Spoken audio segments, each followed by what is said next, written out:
Thèse 32. Durant la plus longue période de l'histoire humaine, on l'appelle la préhistoire, la valeur ou l'absence de valeur d'une action découla de ses conséquences.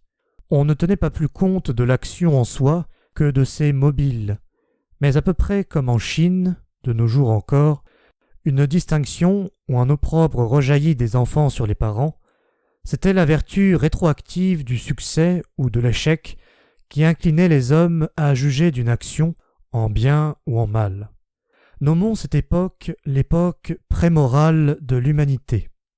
L'impératif « connais-toi toi-même » était encore inconnu en ce temps-là. Au contraire, au cours des 10 derniers millénaires, l'humanité en est venue peu à peu, dans quelques grandes régions du globe, à juger de la valeur d'une action non plus d'après son effet, mais d'après sa cause.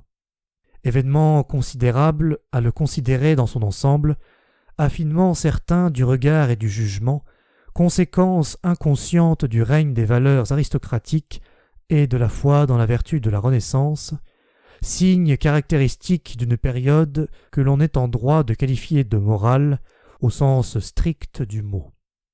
Tel fut le premier pas vers la connaissance de soi. Au lieu des conséquences, la cause. Quel renversement de la perspective!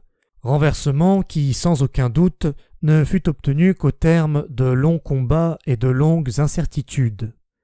Mais du même coup s'annonçait le règne d'une nouvelle et fatale superstition, d'une interprétation singulièrement étroite.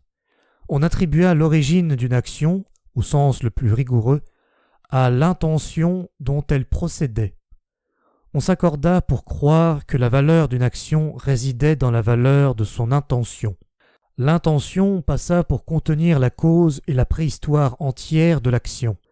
C'est dans l'optique de ce préjugé qu'on a cessé, presque jusqu'à ces derniers temps, de louer, de blâmer et de juger moralement, et aussi de philosopher.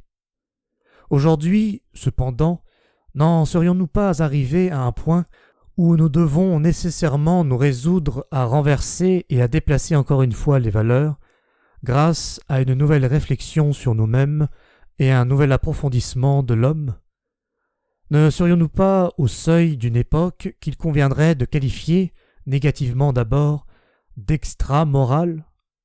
Aujourd'hui, ou tout au moins nous autres, les immoralistes, nous en venons à soupçonner que la valeur essentielle d'une action réside justement dans ce qu'elle a de non intentionnel et que son intention tout entière, ce qu'on peut en voir, en savoir, en connaître par la conscience, appartient encore à sa superficie et à son épiderme, lequel, comme tout épiderme, révèle quelque chose mais dissimule encore plus.